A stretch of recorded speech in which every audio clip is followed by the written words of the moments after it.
சோதனையுடைய கட்டத்தில் தான் ஒரு இறைவன் மனிதர்களிடத்திலிருந்து எதிர்பார்க்கக்கூடிய பல பண்புகளில் ஒன்றுதான் மனிதர்களிடத்தில் இருக்க வேண்டிய ஈமானிய தன்மைகளில் மிக முக்கியமாக இறைவன் எதிர்பார்க்கக்கூடிய தன்மைகள் ஒன்றுதான்.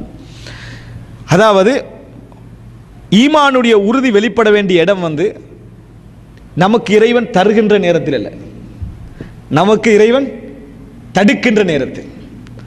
நமக்கு இறைவன் தடுக்கிற நேரத்தில் தான் நமது ஈமானிய உறுதி என்பது நிறைய வெளிப்பட வேண்டும். ஆனால் நமக்கு ஈமான் காணாமல் போகிற இடமே அது அந்த தடுக்கிற நேரத்தில் தான். இருக்கிற நேரத்தில் நீங்கள் ஈமான் உள்ளவர்களை காண மாட்டீர்கள். ஏன்?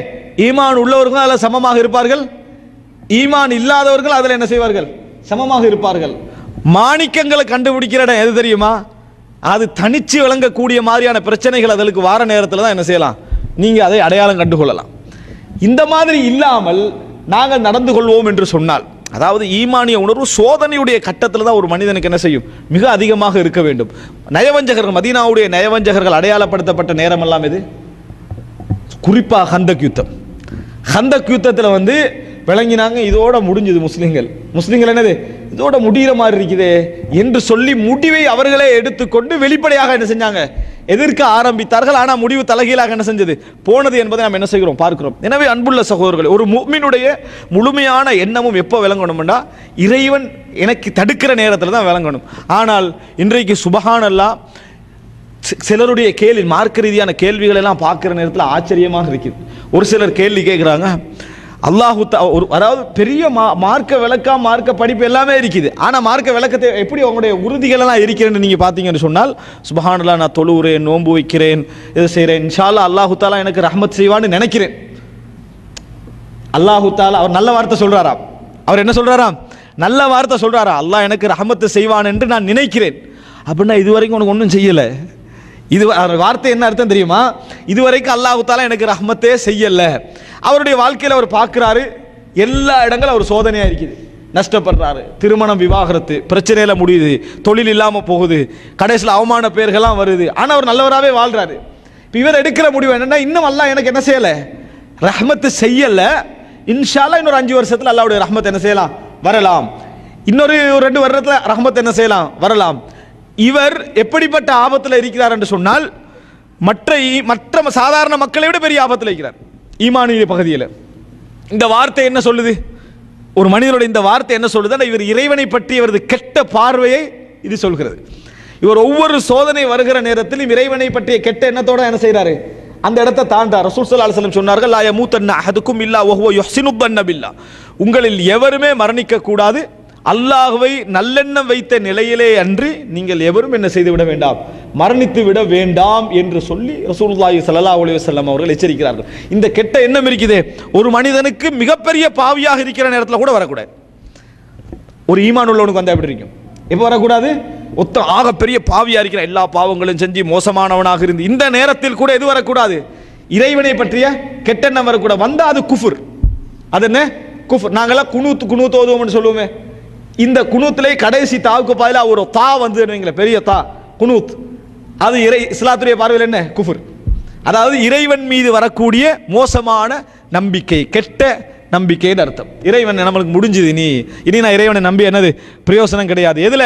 உலக விஷயத்துல மட்டுமல்ல, பாவம் மன்னிக்கிற விஷயத்துல இறைவன் இனி நம்மளெல்லாம் என்ன செய்ய மாட்டான், மன்னிக்க மாட்டான், நீ வாழ்ற மாதிரி வாழ்ந்துட்டு போக வேண்டியதான் யாருக்காவது எண்ணம் வருமாக இருந்தால் அது காவிர்களை தவிர வேற யாருக்கும் வராது அப்படின்னு குர்ஆன் வசனம் என்ன செய்வது, சொல்வதை பார்க்கிறோம். யா இபாதி அல்லதீன அஸ்ரஃபு அலா அன்ஃபுஸிஹிம், தனக்குத்தானே அநியாயம் இழைத்துக் கொண்டு எனது அடியார்களே, லா தக்னது மிர் ரஹ்மத்தில்லாஹ், அல்லாஹ்வுடைய ரஹ்மத்தில் நீங்கள் நம்பிக்கை இழக்க கூடாது. ஆனால் சர்வசாதாரணமாக பெரிய மார்க்கர் நான் சொல்றேனே, தொழுகை, நோன்பு, 20 முறை உம்ரா, 15 முறை உம்ரா எல்லாம் சொல்லுவாங்க. ஒரு சின்ன சோதனை ஆளக்கான என்ன முடிஞ்சு, நம்ம அல்லாஹ்வுக்காண்டி தியாகமெல்லாம் செஞ்சு என்ன செய்ய, அவ்வளவுதான். இனி புள்ளைகளை பார்க்க வேண்டியதா, இவ்வளவு நாள் இவர் பார்க்காத மாதிரியும். ஒன்று விளங்கிக் கொள்ள வேண்டும், நம்ம எவ்வளவு பெரிய இபாதத்தாலியாகவும் நன்மை செய்தவராகவும் இருந்தாலும் சரி, உலகத்தை முழுசா கவனிச்சு தான் இருப்போம், உலகத்தை முழுமையாக கவனித்து தான் இருப்போம். நிறைய பேருக்கு என்னன்னா 5 நேரம் தொழுது வித்திரு தொழுதுன்னே நான் இது வரைக்கும் உலகத்தை கவனிக்கல, இதுக்கு போறதான் கவனிக்க போறேன்னு நினைவு.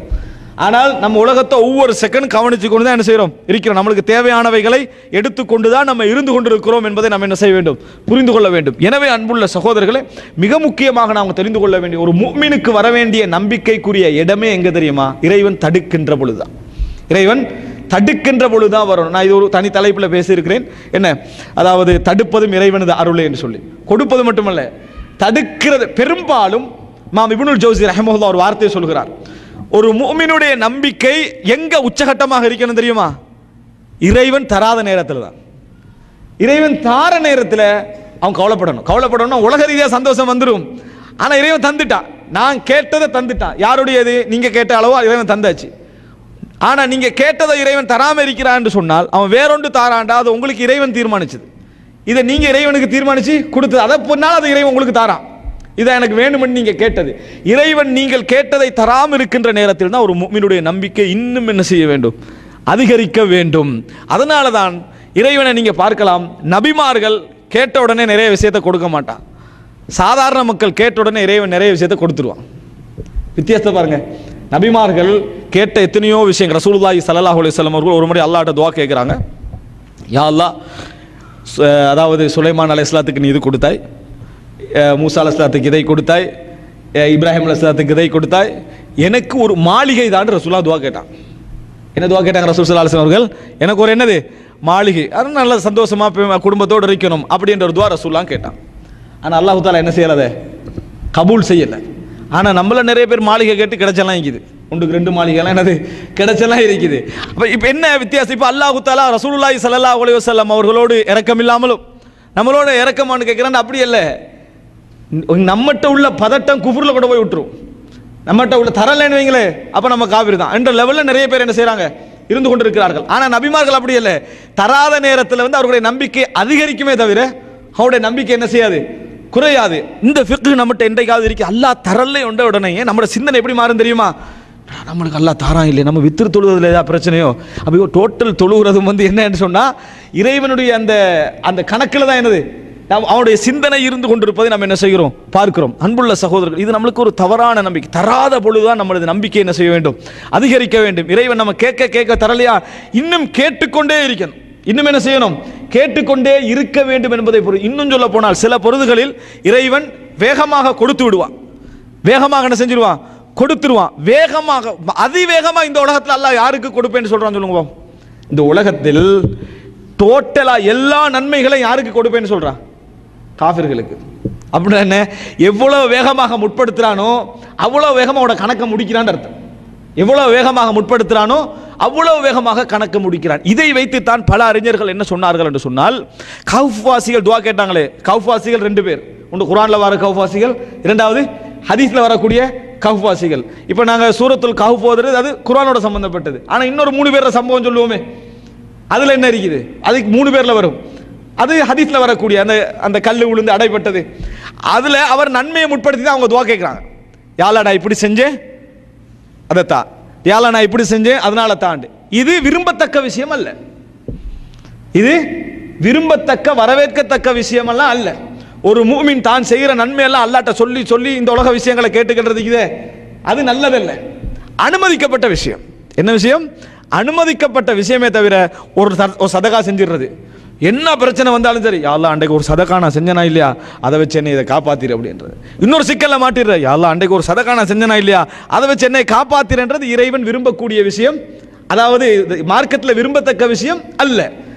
ஆனால் அனுமதிக்கப்பட்ட ஒரு விஷயம் என்பதை நம்ம புரிந்து கொள்ள வேண்டும். எனவே நன்மைகளை முற்படுத்தி கேட்பது, நன்மைகளை வச்சு கேட்பதெல்லாம் நம்ம அவசரப்படுறோம். இந்த விஷயத்தில் எதையாவது காட்டுறோம். எனவே நம்ம எங்க அளவு எப்படி இருக்கணும் என்றால், அந்த நன்மையை வச்சு அவங்க உலகத்தை தானே அடைஞ்சுக்கொண்டாங்க. அந்த நன்மையை கொடுத்து அவங்க என்ன கேட்டாங்க? கல்லை என்ன செய்து அகற்றி விடு அப்படின்னு கேட்டாங்கன்னு தான் பார்ப்போம். ஆனால் ரசூல் ஸல்லல்லாஹு அலைஹி வஸல்லம் எந்த துஆலையும் நீங்க பார்க்க மாட்டீங்க. ரசூல் ஸல்லல்லாஹு அலைஹி வஸல்லம் கேட்ட எவ்வளவு துஆ எங்கள்கிட்ட வந்திருக்குது. எந்த துஆலையும் பார்க்க மாட்டீங்க. ரசூலுல்லாஹ் எந்த தியாகத்தையும் அல்லாஹ்ட்ட சொல்லி ரசூல் ஸல்லல்லாஹு அலைஹி வஸல்லம் துஆ கேட்ட ஒரு சம்பவத்தை நீங்க என்ன செய்ய மாட்டீங்க? பார்க்க மாட்டீங்க. அப்ப அந்த முற்படுத்தி கேட்டல் என்பது அவ்வளவு என்னது வரவேற்கத்தக்க விஷயம் இல்லை. எனவே எங்கள்கிட்ட எது இருக்கணும் என்றால், தடுக்கிற நேரத்தில் இறைவனது அருள்.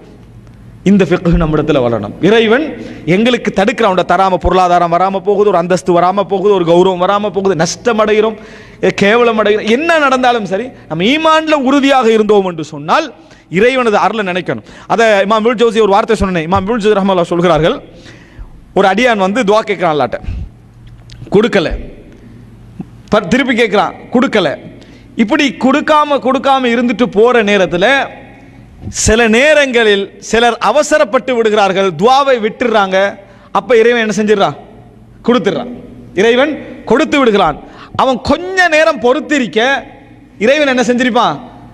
அவனுடைய உதவி வந்தே இருக்கு, உடனே வந்திருக்கும். இறைவன் வந்து என்னத்துக்கு அந்த டைமை கொடுக்குறான்னு சொன்னால் உங்களுடைய நம்பிக்கையை சோதிப்பதற்கு தான். நம்ம ஒரு நாள் கேட்டு பார்க்குறோம், 2 நாள் 3, நம்ம எல்லாம் பெரும்பாலும் ஒரு மாதத்துக்கு ஒரு துவா கேட்ட மாதிரியெல்லாம், உயிரை விட்டு கேட்ட மாதிரியெல்லாம் பெரும்பாலும் குறைவு.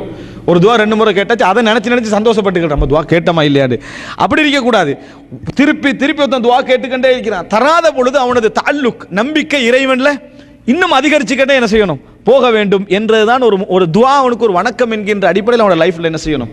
இருக்க வேண்டும். எனவே அன்புள்ள 4வது விஷயம் நம்ம புரிந்து கொள்ள வேண்டிய அம்சம், ஒரு முஃமினை பொறுத்த வரைக்கும் இறைவன் மீது உள்ள நம்பிக்கை அவன் தடுக்கின்ற பொழுது அதிகரிக்க வேண்டும். அப்படி என்றால் இறைவன் தடுப்பதும் எங்களுக்கு ஒரு அருள். இறைவன் தடுப்பதன் மூலமும் உதவி செய்வான்.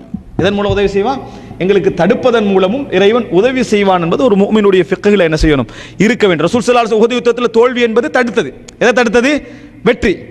வெற்றியை தடுத்தது என்பது நபித்தோழர்களோட உள்ளத்தில் என்ன வளர்க்கல?